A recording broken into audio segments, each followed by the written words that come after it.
Hello everyone, my name is Ligeza, and today I'll be presenting on Internet safety and cybersecurity, ideas that we learned about in Lesson 8. This is a topic that has become increasingly important as more of our personal, educational, and professional activities take place online. Every day we use the Internet to communicate, shop, bank, complete schoolwork, and share information. While these technologies make life much more convenient, they also create opportunities for cybercriminals to steal information, spread malicious software, and disrupt online services. The purpose of this presentation is to explain some of the most common cybersecurity threats, how they work, and discuss ways to defend against them. I'll be covering several common cyber threats, and finally, we will finish with a short practical exercise. By the end of this presentation, you will have a better understanding of how these threats operate and the cybersecurity practices that can help protect your accounts, devices, and personal information. Before discussing specific cyber attacks, it is important to understand application vulnerabilities. These are weaknesses or flaws in software that attackers can exploit to gain unauthorized access, steal data, or disrupt services. Vulnerabilities can be introduced at any stage of software development, including design, coding, testing, or maintenance. They can affect websites, mobile apps, and desktop applications. Organizations reduce these risks by following secure software development practices, regularly testing applications, and quickly fixing vulnerabilities. Common security practices include design reviews, which identify security issues before code is even written, and white box testing, which examines an application's internal code and structure. This differs from black box testing, which evaluates an application from a user's perspective without access to its internal code. One of the best known security resources is the OWASP Top 10, which identifies the most critical web application security risks. These include broken access controls, injection attacks, security misconfigurations, vulnerable or outdated software components, and weak authentication systems. OWASP provides practical recommendations such as validating user input and handling errors securely to reduce the risk of injection attacks. The key takeaway is that cybersecurity isn't only about defending against attacks after they happen. It starts with developers building secure applications from the beginning and continually updating them as new threats emerge.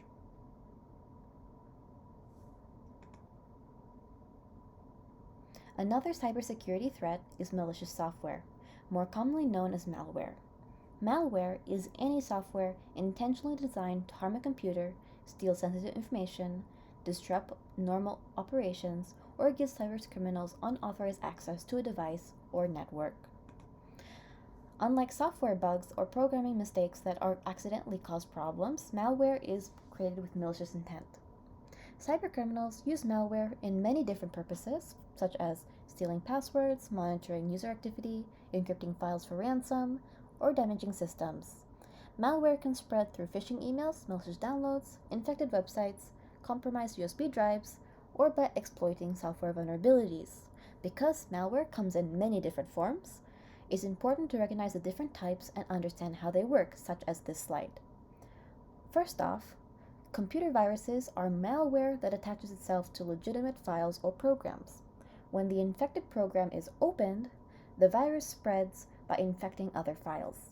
Some common types include macroviruses, which hide within Word or Excel documents, boot sector viruses, which infect the part of the computer that starts the operating system, resident viruses, which remain in the memory and continue infecting files, email viruses, which spread through infected email attachments, and the best defense is keeping antivirus software updated, installing operating system and software updates, avoiding suspicious websites, and only downloading software from trusted sources. A computer worm is different from a virus because it spreads automatically through networks by exploiting security vulnerabilities. One unusual example is a Nachi worm, sometimes known as the helpful worm. It attempted to fix security flaws by downloading Microsoft updates, but it still caused network problems because it spread without user permission. To prevent worms, don't avoid opening unexpected email attachments, don't click suspicious links, and keep software updated. Ransomware is malware that locks or encrypts a victim's files and demands payment to restore access. There are several different types. Encrypting ransomware locks files using a strong encryption. Leakware, also known as doxware, steals sensitive information and threatens to publish it unless a ransom is paid. Mobile ransomware targets smartphones and tablets, especially Android devices. The best defense is prevention. Keep software updated, avoid suspicious emails and links, and regularly back up important files. Offline backups are especially important because many ransomware attacks also try to encrypt or delete connected backups. A Trojan horse, or simply Trojan, is malware that disguises itself as a legitimate software to trick users into installing it. Common types include banking Trojans, which steal banking credentials, credit card information, and cryptocurrency wallet data; remote access Trojans, or RATs, which give attackers full control of an infected computer; fake antivirus Trojans, which pretend to be security software and trick users into paying for fake services. Modern security software detects Trojans by monitoring suspicious behavior, such as unusual system activity or unauthorized network connections, in addition to using traditional malware signatures. One of the most common and successful cyberattacks today is phishing. Phishing is a type of social engineering in which attackers trick people into revealing sensitive information such as usernames, passwords, credit card numbers, or other personal data. Some phishing attacks also convince their victims to download malware into their devices. Instead of exploiting software vulnerabilities, phishing targets people by taking advantage of their trust, curiosity, or even fear. Phishing comes in several different forms. Email phishing uses messages that appear to come from a trusted organization, such as banks, online retailers, or government agencies. Spear phishing targets a specific person or organization with personalized messages.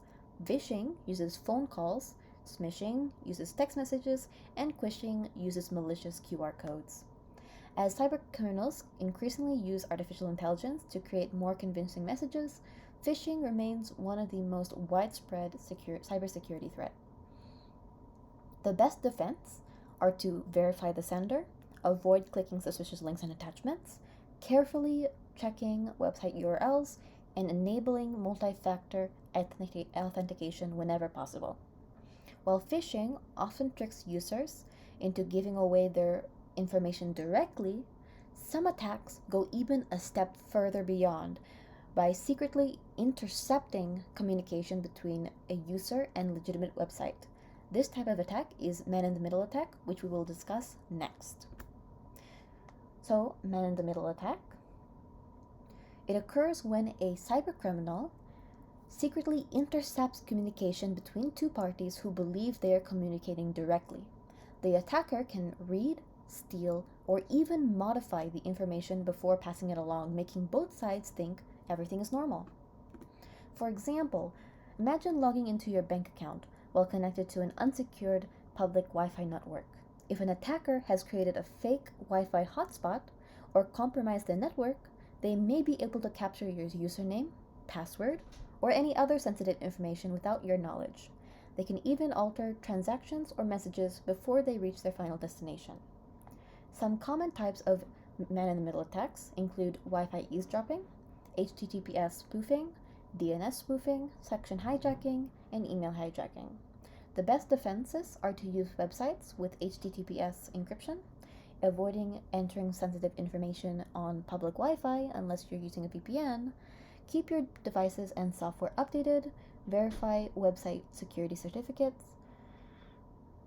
Modern websites also use TLS encryption and trusted digital certificates to help secure communications. Understanding how man-in-the-middle attacks work highlights the importance of having secure and encrypted connections to protect personal and financial information online. Finally, let's look at denial of service attacks and distributed denial of service attacks. Unlike phishing or malware, these attacks don't aim to steal information. Instead, their goal is to overwhelm a website, application, or online service so legitimate users can no longer access it. A DOS attack uses a single computer to flood a server with more requests than it can handle. A DDoS attack is a much more powerful one because it can use thousands or even millions of compromised devices, known as a botnet, to launch the attack simultaneously. A simple way to think about this is like hundreds of people rushing into a store at once and blocking the entrance, preventing real customers from getting inside. These attacks often target banks, online retailers, gaming platforms, and government websites, causing service outages, financial losses, and damage to an organization's reputation. To defend against DOS and DDoS attacks, organizations use firewalls, traffic filtering, load balancing, content delivery networks, CDNs, and specialized DDoS protection services to detect and block malicious traffic before it reaches their servers. While an individual user cannot usually stop a DDoS attack, they can help by keeping their devices secure and free of malware. This prevents their computers from being recruited into botnets that are used to attack others.